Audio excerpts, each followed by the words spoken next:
سلام و درود، حالتون چطوره؟ خیلی خوش اومدین به قسمت جدید داستان تناسخ قهرمان پس از 5000 سال. رفقا، تو قسمت گذشته دیدیم که لئو بعد از پیدا شدن مدرک قطعی وجود داشتن قهرمان کایل توسط شخصی به اسم میلینا احضار شد که بعدش هم ازش شنید تارتاروس به لومن نفوذ کرده و برای نابودی قهرمان‌های آینده داره تلاش میکنه. پس به همین خاطر لئو رو به عنوان تومه انتخاب کردن و از اون طرفم لئو برای تحقیق درباره قهرمانا دنبال دسترسی به کتابخونه ممنوعه افتاد و در نهایت وارد یک کلاس مشترک با شاگردای 3 آکادمی دیگه شد. اما درست آخر قسمت یه شاگرد امرال سعی کرد با یه فرمول جادویی لئو رو جلوی بقیه ضایع کنه که پروفسور لن با دیدنشون از پشت شیشه داد زد: لئو پلا بزن لهشون کن. که لئو میخندید: آخ به سر، این یارو رو نگاه چقدر هیجان داره، واقعا زشته که بخوام حرفشو نادیده بگیرم. چرا که نه پروفسور، از اونجایی که این یه دستور مستقیمه یه پروفسوره کاریش نمیشه کرد، پس بذار طبق دستورتون نابودشون کنم. همینطور شروع به تغییراتی تو فرمول میکنه. دخترم سیلا میخندید: آخ خدای من، همونطور که فکر میکردم، حتی برای یه دانش آموز از لومنم کار سختیه. که لئو نیشخند زنان: نه بابا، فکر کنم فقط با چند تا اصلاح ساده فعال بشه. دختر خندون: آره جون عمت، تو فکر میره؟ این غرورتو کنار بذار، این فرمول هیچ وقت قرار نیست فعال بشه. این که تو دام همچین خطای ساده فرمولی بیفتی نشون دهنده اینه که شاگردای لومن آنچنان مالیم نیستن. که یهو با آخرین حذویات فرمول سیلا وحشت میکنه: این دیگه چه کوفتیه؟ اصلا چطور تونست تفسیرش کنه؟ و انگارم در اصل حتی خود بچه‌های امرالم فکر نمی‌کردن این فرمول اصلا قابل اجرا شدن باشه. پس حتی فکرش هم نمی‌کردن یه پروفسورم بتونه خطاهای فراوان این فرمول رو بگیره. سیلا منمن کنان: حتی اگه از نظر تئوری ممکن باشه، فعال کردنش یه مسئله دیگه است، مگه نه؟ که لئو: اگه دردت اینه، اون فرمول رو اجرا میکنه، دیدی؟ کار سختی نبود. اینم از این دیگه چی؟ که سیلا رو تحقیرش با فشاری میکنه که اینطور پس تو هم داشتی روی این جادو تحقیق میکردی؟ لئو: با البته که نه، چرا آخه باید وقتمو بابت همچین چیزه به درد نخوری هدر بدم. لومن به جای توسعه جادوهای بی مصرف جدید بیشتر تمرکزشو رو سازگار کردن جادوهای موجود یا تخصصی کردنشون برای مبارزه میذاره. که دختره داد میزد: پس چطور تونستی این فرمول رو تفسیر کنی و اونو به یه فرمول فعال تبدیل کنی؟ نگو که همین الان انجامش دادی. با تایید لئو: آره همین الان تو ذهنم کاراشو کردم. دختره گریه کنان از تحقیری که شده بود دست به فرار میذاره. امکان نداره یه انسان بتونه همچین کاری بکنه. بچه‌ها بیایید از اینجا بریم. لئو تو فکر میره: ای بابا چرا اینطور شد؟ نکنه زیاده روی کردم؟ بالایی که پروفسور روبرون شه. آفرین لئو، همونطور که فکرشو میکردم. تو باید کلاس جادو رو به عنوان کلاس اصلی انتخاب کنی. یه مدت میگذره. توی این مدتم قبل از برگزاری نشست 3 آکادمی بزرگ، آکاد از کلاس شوالیه، امرال از کلاس جادو، اسکان از جادوی احضار، با اینکه اونا آکادمی های معتبر و بی‌رقیبی هستن، ولی برای کسایی که میخوان قهرمان بشن اونا همیشه گزینه دوم باقی میمونن. اونم فقط به خاطر اینجا آکادمی معتبر لومن. داخل سالن همایش پروفسور پشت میکروفون میگفت: به دانش آموزان 3 آکادمی بزرگ خوش آمد میگم. من پروفسور ستگن هستم. با معرفیش همه سالن فرا میگیره. چی؟ اون واقعا همون پروفسور معروف لومن ستگنه؟ شنیدم قهرمان‌های بیشماری توسط اون آموزش دیدم. واقعا فوق‌العاده است. ستگنم لپش گل میافته. از آخرین باری که همچین واکنشایی گرفتم زمان زیادی گذشته. با چپ نگاه کردنای پروفسورها دیدم که یه وزی به خاطر تشویق شدن توسط 4 تا بچه چرا سرخ شدی؟ پروفسور ادامه میداد: باعث خوشحالیمه که همچین گرد همایی با معنایی ترتیب داده شده، با اینکه زمانمون کوتاه خواهد بود اما این بازم یه فرصته تا ارزش ها و دیدگاه هامون رو با هم به اشتراک بذاریم و امیدوارم بتونین از این فرصت برای جهش به یه مسیر بهتر استفاده کنین. این کلاس تبادل مشترک شامل لومنه که کاملا از شاگردای سال اولی تشکیل شده و شما قراره به کلاس های سال اولیه اینجا ملحق بشین و درس هایی که اینجا تدریس میشن رو تجربه کنید. امیدوارم بتونید از این مدت زمان نهایت استفاده رو ببرید و دانش بسیاری به دست بیارید. و همینطورم بعد از تموم شدن سخنرانی پروفسور و راهنمایی های لئو و باقی سال اولیا به دانشجوهای آکادمی، همینطور که دانشجوها داخل یک کلاس جمع شده بودن، سر و کله توماس پیداش میشه. از ملاقات باهاتون خوشبختم بچه‌ها. اسم من کارل توماسه. من 15 سالم و توی بخش جادو هستم. ما قراره برای یه مدت کوتاهی هم کلاسی هم دیگه باشیم. پس بیاین با هم دیگه کنار بیاین. و حالا که حرف کلاس شد، اجازه بدین معجونای رفع خستگی ویژه‌ای که ساختم و بهتون نشون بدم. نه تنها برای سال اولیا بلکه حتی بین سال بالاییام خیلی محبوبن. درس خوندن تو همچین مدت زمان کوتاهی باید حتما خسته کننده باشه. پس به همین خاطر اونم فقط برای شما بچه ها به طور ویژه دارم با یه تخفیف شگفت‌انگیز میفروشم. پس 10 تا بخر و یه عروسک نناز جایزه بگیر. این یه پیشنهاد ویژه با مدت زمان محدوده که قرار نیست هر روز نصیبتون بشه. که یه نفر از وسط کلاس خیلی مغرورانه میخنده. حتی نیازی هم به نگاه کردن نیست. گفتی اسمت کارل توماسه، درسته؟ من به اینجا اومدم تا ارشدهای لومن رو ببینم، نه یه سال اولی که خودشو با یه تاجر اشتباه گرفته. و تازشم تو یه غیر اشرافی هستی مگه نه؟ ولی خب از اون جایی که قراره سال دیگه وارد لومن بشم تو تبدیل به سال بالایی من میشی. پس به همین خاطر باهاتون محترمانه صحبت میکنم که توماسه. میخندید، باعث افتخاره. ولی تو دیگه کی هستی؟ خودشو مغرورانه هر کی ندونه انگار از دماغ فیل افتاده معرفی میکنه. من آویدن ویسرن هستم که با این حرفم پشمای توماس میریزه که تو شاهزاده پادشاهی ویسرینی؟ انگارم طرف واقعا از دماغ فیل افتاده بود. پادشاهی ویسرن، یه ملت قدرتمند واقع در قاره شمالی که به خاطر دسته های شوالیه های برجسته شناخته شده. به خصوص فرماندهان 2 تا از بزرگترین دسته های شوالیه ها، یعنی شوالیه های زمستان و شوالیه های برف، و همچنین قهرمانانی که اسمشون تو سوابق قهرمان ثبت شده. توماس که قشنگ میفهمه این شخص کسی نیست که بخواد باهاش شاخ به شاخ بشه. من کنان میگه او واقعا دیدارتون باعث افتخاره. آویدن میخندید.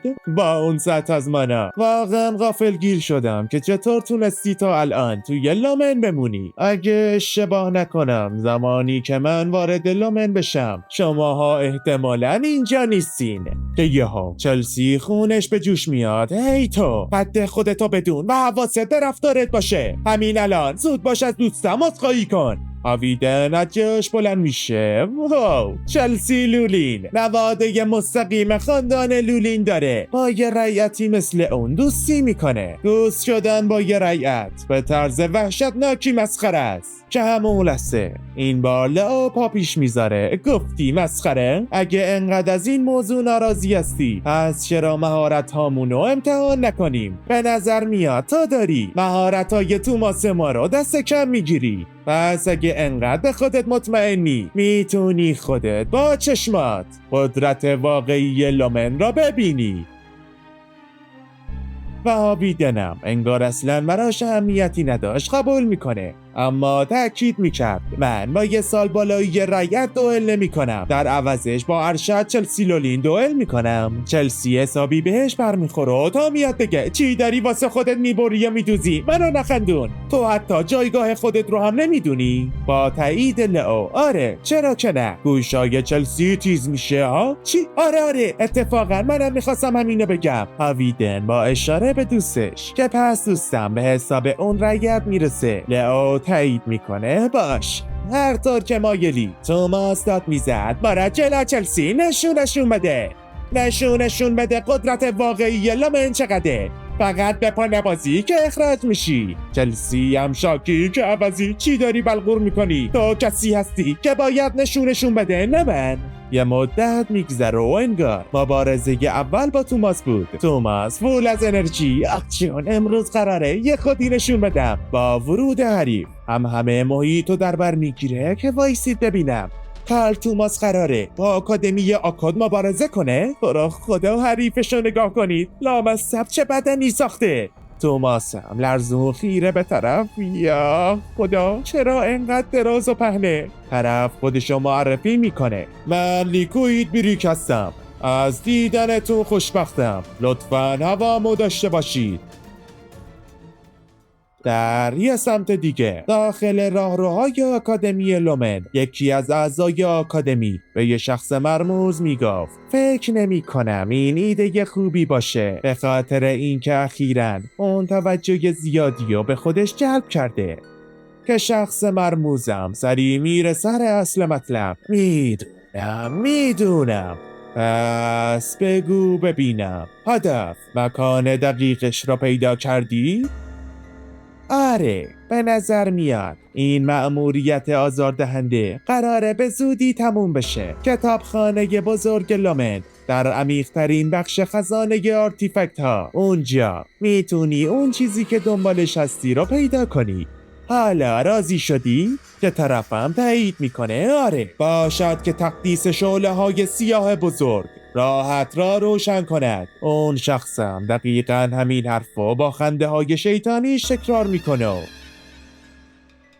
دوباره در سمت زمین دوئل توماس که برق از سرش پریده بود. وایسا ببینم، این الان گفت خاندان بریک، همون خاندانی که شوالیه های برفی را رهبری میکنه؟ آخ بسر به فاک رفتم. قرار نیست شریف آسونی باشه، یا برعکس ممکنه من برا شریف آسونی باشم. که این پسرم هاویدن میخندی. واو، شما هم کلاسیتون رو تحت فشار گذاشتین و به سمتی هولش دادین که اینطور تحقیر بشه. فکر کنم ارشد لئو واقعا اون رایت رو دوست خودشون نمیدونه. درسته میگم؟ که با جواب لئو هم ساکت باش و فقط تماشا کن. توماس اون سکشو به هوا پرتاب میکنه و لیکویدم جادوی یخبندونش فعال میشه. دیگه وقتشه دوئل رو شروع کنیم. همون لحظه با انفجار لیکوید در یک آن رگه‌ای از یخ به سمت توماس میره، اما توماس ثانیه آخری از اون تیغه های یخی به زور جا خالی میده. همونا روی هوا خندون که حالا نوبت منه. تکنیک تیر آتشین رو به تعداد زیادی اجرا میکنه و لیکویدم که میدید توماس روی هوا در حالی که قاعدتا نباید هیچ تعادلی روی بدنش داشته باشه تونسته همچین تعداد زیادی تیر آتشین رو اجرا کنه. از ملتفت میشه، نباید به خاطر کم بودن ماناش اونو دست کم بگیره. همون لحظه با فکر به این حتما میتونه پیروز بشه، دو دستی محکم نیزشو میچسبه و با تاب دادنش به سمت توماس تکنیک بهمن موج برف و فعال میکنه و حجم وحشتناک زیادی از برف به سمت توماس شلیک میشه و توماسم گرفتارش میشه و تو تپه‌ای از برف زمینگیر میشه. تماشاگرها زمزمه میکردن واو فوق‌العاده است، یه شوالیه که مهارتش میتونه همچین محدوده بزرگی رو در بر بگیره. همونطور که انتظار میرفت آکادمی آکاد اصلا شوخی بردار نیست. این یارو هم که الکی به خودش خیلی مطمئن بود. اگه ما جاش بودیم حداقل یه بار میتونستیم جلوشو بگیریم. یهو توماس از اون تپه برفی شاکی بیرون میزنه. سرده خدا لعنتت کنه، داشتم تا حد مرگ یخ میزدم، اما بی خیالش همونطور که فکرشو میکردم با یه مبارزه رو در رو نمیشه کاری پیش برد و انگارم برای لیکوید وحشتناک سوال شده بود چرا یه جادوگر داره از سلاح استفاده میکنه. توماس یهو اون شمشیرها رو مثل تیر شلیک میکنه و تو مسیرم شمشیرها شعله بر میشن و یکی یکی پشت سر هم به لیکوید برخورد میکنن، ولی بازم این چیزی نبود که لیکوید نتونه جلوشونو بگیره، اما یهو خیلی ناغافل یکی از حملات صورتشو زخمی میکنه و انگارم اون ضربه توسط شمشیرها نبود بلکه توماس دلقک خیلی ناجوان مردانه با پنهون کردن خودش پشت اون شمشیرها تیری با کراسبو شلیک کرده بود. اوپس، انگار خطا رفت. شخصیت هاویدن ناچ کنن یه روش ناچیز و بیشرمانه برای جنگیدن، دقیقا همون خصوصیاتیه که از یه رعیت انتظار داشتم. لئو میخنده. نه بابا، پس بگو ببینم تا موقع مبارزه با تارتاروس میخوای نگران ادب و اینجور چیزا باشی؟ پس اگه اینطور نیست ساکت بگیر و خوب تماشا کن، چون در اصل در یه نبرد واقعی این شکلی میجنگن. و همینطورم با حملات لیکوید و فکر به این عوضی تا کی میخواد به این مسخره بازیاش ادامه بده.